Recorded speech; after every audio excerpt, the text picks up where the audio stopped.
सो आज हम बात करने वाले हैं मैनकाइंड फार्मा कंपनी के बारे में। सो बेसिकली इसका आईपीओ आने वाला है एंड बहुत टाइम बाद हमें बहुत ही अच्छा आईपीओ मार्केट में आता हुआ दिखाई दे रहा है। सो इसके बारे में हमने फंडामेंटल एनालिसिस किया डिटेल में और इसका ग्रे मार्केट प्रीमियम भी बताते हैं हम। सो चलिए शुरू करते हैं क्विकली।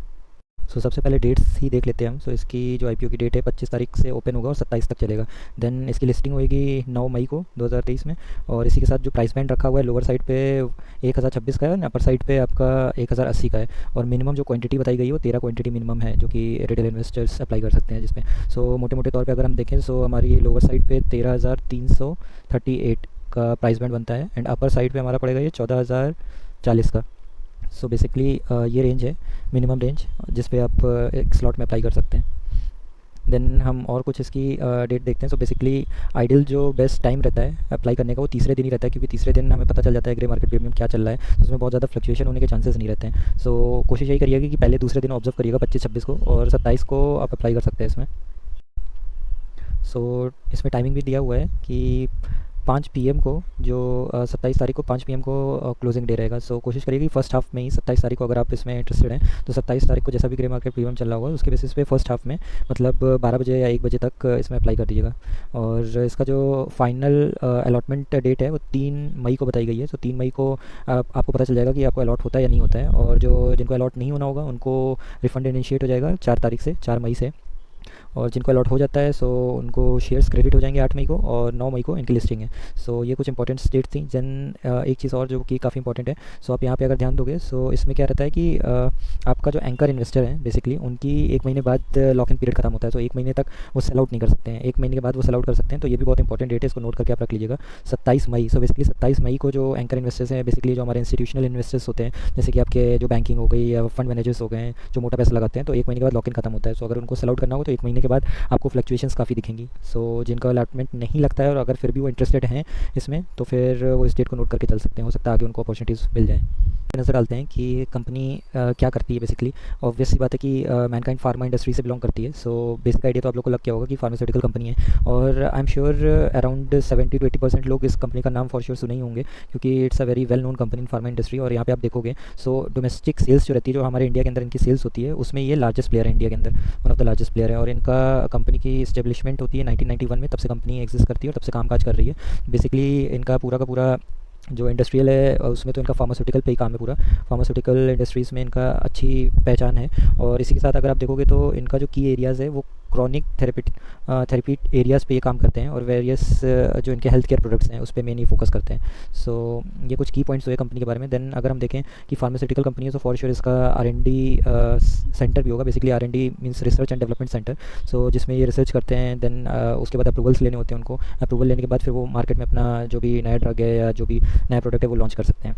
सो इसका जो R&D सेंटर है वो बेसिकली IMT मानेसर गुरुग्राम में एग्जिस्ट करता है। ये इनका R&D सेंटर है और ये रिकग्नाइज्ड है DSIR से, और WHO से भी कंप्लाइंस है। जो WHO के स्टैंडर्ड्स होते हैं उससे कंप्लाइंस है।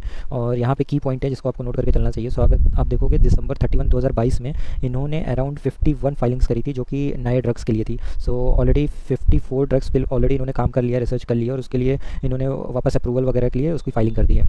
सो टिल दिस टाइम आप देखोगे 2022 तक, दिसंबर 31, 2022 तक 29 इनके ऑलरेडी अप्रूव्ड हो चुके हैं, और बाकी भी इनके जो 22 बच रहे हैं वो अभी अंडर गोइंग है, मीन्स अप्रूवल के लिए पेंडिंग पड़े हैं। सो स्टिल मतलब बहुत ही अच्छी बात है कि इनके 29 तो अप्रूव हो ही गए हैं, और 22 में से भी इनके काफ़ी चांसेस हैं कि अप्रूवल मिल ही जाएगा, क्योंकि it's a well known company. So ये कहीं एक पॉजिटिव न्यूज़ है इस कंपनी के बारे में। देन हम अगर कुछ इनके की नंबर्स देखें तो आप देख सकते हो 600 साइंटिस्ट हैं इनके पास ऑलरेडी अवेलेबल, जिसमें कि 40 ने PhDs करी हुई हैं, और 54 जैसे हमने अभी प्रीवियस स्क्रीन में देखा तो 54 इनके न्यू ड्रग्स के लिए ऑलरेडी अप्रूवल चला गया है, फाइल कर दिए इन्होंने अप्रूवल्स। और अगर फिर हम मेन इसके कुछ प्रमोटर्स के बारे में अगर हम नज़र डालें तो यहाँ पर आप देखोगे कि जो इनके मेन की प्रमोटर्स हैं सो वो बेसिकली रमेश जुनेजा करके हैं, जो कि बेसिकली इनके चेयरमैन हैं कंपनी के। और इनका बहुत ही अच्छा एक्सपीरियंस इस फार्मा इंडस्ट्री में, अराउंड 31 ईयर्स का इनका फार्माटिकल इंडस्ट्रीज़ में एक्सपीरियंस रहा है। देन हमारे राजीव जुनेजा जी रहते हैं, जो कि अगेन वाइस चेयरमैन है और मैनेजिंग डायरेक्टर हैं, और इनका भी काफ़ी अच्छा एक्सपीरियंस है, 29 ईयर्स का एक्सपीरियंस है फार्मा इंडस्ट्रीज़ में। देन हमारे शीतल अरोरा जी हैं, जो कि हमारे चीफ एग्जीक्यूटिव ऑफिसर हैं, और अर्जुन जुनेजा हैं, जो कि हमारे चीफ ऑपरेटिंग ऑफिसर हैं। और ये दोनों ही बेसिकली मैनेजमेंट से बिलोंग करते हैं, और मैनेजमेंट में इनका काफ़ी अच्छा एक्सपीरियंस रहा है, जो कि अगेन कंपनी के ग्रोथ के लिए बहुत मैटर करता है। और आप क्विकली स्क्रीन पे आप देख भी सकते हो कि मेन 4 जो इनके प्रमोटर्स हैं, सो बेसिकली आप देखोगे रमेश जुनेजा जी और राजीव जुनेजा जी, जिनका फार्मा ही इंडस्ट्री में काफ़ी अच्छा एक्सपीरियंस रहा है, और देन शीतल अरोरा जी हो गए, और हमारे अर्जुन जुनेजा जी, जिनके बारे में अभी हमने प्रीवियस स्लाइड्स में बात करी थी। देन हम कंपनी की मैन्युफैक्चरिंग यूनिट पे एक बार नज़र डालते हैं। सो आप यहाँ पे देखोगे तो 25 मैन्युफैक्चरिंग यूनिट्स हैं इनकी इंडिया में टोटल, और जो इनके मैन्युफैक्चरिंग पर्सनल है जो कि इस कंपनी में काम करते हैं, सो अराउंड 4121 के रेंज में है। और रेवेन्यू में आप देखोगे तो 42.05 बिलियन का इनका रेवेन्यू है, बहुत ही अच्छा है। देन हम क्विकली देखते हैं कि इनकी जो भी मैन्युफैक्चरिंग यूनिट्स हैं वो इंडिया में कहाँ कहाँ फैली हुई है। सो स्टेट वाइज आप देखोगे तो स्टेट वाइज हिमाचल प्रदेश है, सिक्किम है, राजस्थान है, आंध्र प्रदेश है, महाराष्ट्र है। सो स्टेट वाइज काफ़ी अच्छे लेवल से ये पूरा फैला हुआ है। और नंबर वाइज आप देखेंगे सो 4121 इनकी मैन्युफैक्चरिंग पर्सनल हैं, बेसिकली जितने लोग दिसंबर 31 तारीख तक जो कि काम कर रहे थे 2022 में, ये डेटा इनके पास में।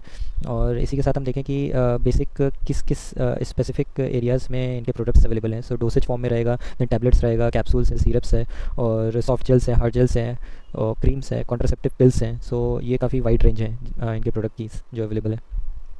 उसी के साथ हम एक बार नज़र डालते हैं कि इनके जो अवार्ड्स आप देखोगे जो इनको रिकॉग्नाइज़ किया है, सो काफ़ी अच्छे इनको अवार्ड्स भी हासिल हो चुके हैं। इंडिया की तरफ से मैन्युफैक्चरिंग एक्सीलेंस अवार्ड इनको मिल चुका है। देन आप देखोगे नेशनल अवार्ड मैन्युफैक्चरिंग कॉम्पिटिटिव्स में इनको अवार्ड मिला हुआ है, golden peacock occupation health and safety award भी मिला हुआ है। सो वेल रिकॉग्नाइज है ये कंपनी अपने एरिया में। आप फाइनेंशियल्स पे नज़र डालते हैं इनके। सो फाइनेंशियल्स पे अगर हम देखें तो हमारे पास जो डेटा अवेलेबल है उसके हिसाब से लास्ट ईयर का है, and last to last year का है 2022, एंड यहाँ पे आप देख पाओगे 2021 का है। सो इनकम में अगर हम देखें, सो इनकम में हमें clear cut to cut growth दिखती है। आप देखोगे लास्ट ईयर इनका अराउंड 6,38,000 के आसपास का रेवेन्यू रहा था जो इनकम से आता है इनके, और इस साल आप देखोगे सो इनका 7,97,000 के अराउंड रहा है, ऑलमोस्ट नियर टू हम 8 लाख के आसपास बोल सकते हैं। और इसी के साथ अगर हम देखें एक्सपेंसेस इनके, तो एक्सपेंसेस में भी बढ़ोतरी दिखी है। वो कंपनी ग्रो कर रही है तो एक्सपेंसेस रहेंगी, बट द मेन थिंग जो कि हमारा प्रॉफिट है जिस पे हमें नज़र डालनी है। सो हम यहाँ पे अगर प्रॉफिट बिफोर टैक्स की बात करें तो बिफोर टैक्स में तो हमें क्लियर ग्रोथ दिखती है last to last year comparison करने पे, बट आफ्टर टैक्स पे करने के बाद क्या प्रॉफिट रहता है, सो अगर हम उस पर नज़र डालें सो इसमें आपको दिखेगा कि टैक्स वगैरह पे करने के बाद भी कंपनी हेल्दी प्रॉफिट मेंटेन कर पा रही है। And even last to last year से कंपेयर भी करें सो अच्छी ग्रोथ हमें नज़र आ रही है इन दोनों में ही। और इसी के साथ हम बाकी का इनका जो कॉम्प्रिहेंसिव इनकम रहती है कि और कुछ भी टैक्स या फिर कुछ और पे आउट आइटम्स रहते हैं, अगर वो सबको भी एक्सक्लूड कर दें, सो जो हमारे पास फाइनल इनकम निकल के आती है सो वो कहीं ना कहीं है। सो उसमें भी ऑलमोस्ट सेम ही है जो हमने प्रॉफिट आफ्टर टैक्स देखा। देन हमारे पास की चीज़ है जो ईपीएस है, उसमें हम देखते हैं कि ईपीएस कैसा है। सो बेसिकली ईपीएस में भी हमको सीधी सीधी ग्रोथ दिखती है यहाँ पे। आप यहाँ पे देखोगे 31.59 था, और रिसेंट ईयर में 35.78 है। सो फाइनेंशियल्स हमें काफ़ी अच्छे दिखते हैं, इसकी कहीं कोई प्रॉब्लम नहीं दिखती है।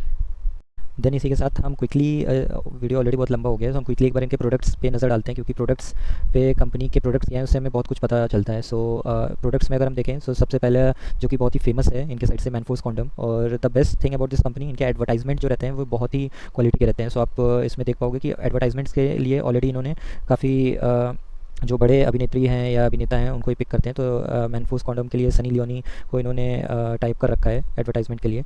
देन अगला प्रोडक्ट पे अगर हम ध्यान दें, सो अगला प्रोडक्ट हमारा रहता है प्रेगा न्यूज़, और ये भी बहुत ही वेल नोन प्रोडक्ट है इनकी तरफ से। आई एम श्योर सबने इन दोनों का ही नाम सुना होगा, और इनकी तरफ से भी आप देखेंगे तो काफ़ी अच्छी एक्ट्रेसेस हैं जो इनको प्रमोट कर रही हैं। देन इसके बाद हम देखें कि जिनका थर्ड प्रोडक्ट है वो गैसो फास्ट करके है, और इसके लिए भी काफ़ी अच्छा ब्रांड एम्बेसडर चुना है इन्होंने प्रमोशन के लिए, साउथ के हमारे जाने मानी हस्ती हैं। देन ये प्रोडक्ट है हमारा गैसो फास्ट करके। देन अगर हम फिर नेक्स्ट प्रोडक्ट की बात करें, सो ये हेल्थ ओके मल्टीविटामिन टैबलेट्स हैं, इसके लिए भी काफ़ी अच्छा प्रमोट करने के लिए काफ़ी अच्छे ब्रांड एम्बेसडर्स चुने हैं, दोनों ही वेल नोन है हमारे बॉलीवुड इंडस्ट्रीज़ के। और देन हम नेक्स्ट अगर क्विकली देखें तो अनवांटेड 72 पिल्स हैं, ये भी कॉन्ट्रासेप्टिव पिल्स रहती हैं, एंड ये भी बहुत ही वेल नोन प्रोडक्ट है इनका हमारे throughout India. Then Acnestar करके रहता है इनका नेक्स्ट प्रोडक्ट, और उसमें भी काफ़ी अच्छा इनका प्रमोशन रहता है।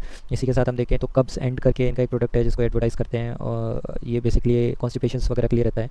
इसके साथ हम रिंग आउट देखें, सो ये इनका एंटी फंगल पाउडर है जो कि फंगल इन्फेक्शंस के ट्रीटमेंट में काम आता है, ये भी वेल नोन प्रोडक्ट है इनका। इसी के साथ कोरोना टाइम में जैसे ही कोरोना के बाद चीज़ें होती हैं तो कंपनी ने अपने आप को उसमें भी इवॉल्व किया है। आप देखोगे मास्क, हैंड सैनिटाइजर्स, ये सब भी कंपनी बनाती है और उसको भी मार्केट में उतार रखा है इन्होंने। So it's a very good thing कि जैसी जो सिचुएशन है उसके हिसाब से कंपनी अपने आप को इवॉल्व कर रही है। और देन कैलोरी करके इनका प्रोडक्ट है जो कि शुगर का रिप्लेसमेंट है, तो ये भी एक वेल नोन प्रोडक्ट है। देन हीलो काइंड करके इनका है प्रोडक्ट जो बेसिकली जल जाने पे या बर्न्स पे या वुंड्स पे चोट लगने पे उसको हिल आउट करने के लिए यूज़ किया जाता है।